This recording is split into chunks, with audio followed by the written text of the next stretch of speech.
ગાંધીધામમાં પોલીસ ચોકીનું ઉદ્ઘાટન કરવામાં આવ્યું હતું। ગાંધીધામને વધુ એક નવી પોલીસ ચોકી ભાઈ પ્રતાપ સર્કલ પાસે મળી છે।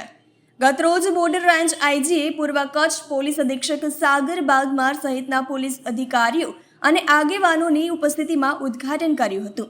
આ ક્ષણે ચોકી નિર્માણ માટે મદદરૂપ થનારા દાતાઓનું સન્માન કરાયું હતું। આ ક્ષણે ગાંધીધામ ચેમ્બર ઓફ કોમર્સના પ્રમુખ મહેશભાઈ પૂજ, પૂર્વ પ્રમુખ તેજાભાઈ કાનગડ, મોહનભાઈ ધારશી, રાજુભાઈ ચંદનાની, હાજી જુમા રાયમા સહિતના અગ્રણીઓ ઉપસ્થિત રહ્યા હતા। આ ક્ષણે આઈજીએ શહેરના માર્કેટ પોલીસ ચોકીથી કાયદો વ્યવસ્થાની પરિસ્થિતિને વધુ સારી રીતે સાચવી શકાશે તેમ કહીને દાતાઓનો આભાર માનીને પોલીસ કાયદાનું કડક પાલન થાય તે માટે કટિબદ્ધ હોવાનું જણાવ્યું હતું। રિપોર્ટર બ્યુરો ચીફ સંજયભાઈ ગોહિલ, ઝી લાઈવ ન્યૂઝ, કચ્છ।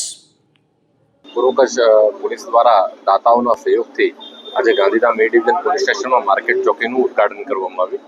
આ ચોકી આ વિસ્તારમાં બનવાથી પોલીસની એક તો પ્રેઝન્સ વધશે અને લોકોને પણ કોઈ પણ રજૂઆત કરવી હશે, માર્કેટ વિસ્તાર છે, લોકો ખરીદી માટે પણ આવતા હોય છે, એ અવર જવર પણ ખાસી રહેતી હોય છે, એટલે એક પોલીસની પ્રેઝન્સ રહેવાથી કાયદો વ્યવસ્થાની સ્થિતિ પણ મજબૂત બનશે અને લોકોના પ્રશ્નોનું પણ જલ્દી નિરાકરણ આવી શકશે। આ ચોકી બનાવવા માટે ગાંધીધામના જે દાતાઓએ સહયોગ આપ્યો છે એમનો પણ હું ખૂબ ખૂબ આભારી છું અને પૂર્વ કચ્છની પોલીસની ટીમ કાયદો વ્યવસ્થા જાળવવા માટે કટિબદ્ધ છે અને ગુનાખોરીમાં નિયંત્રણ રાખવા માટે પોતે મક્કમ છે એ ખાતરી આપું છું।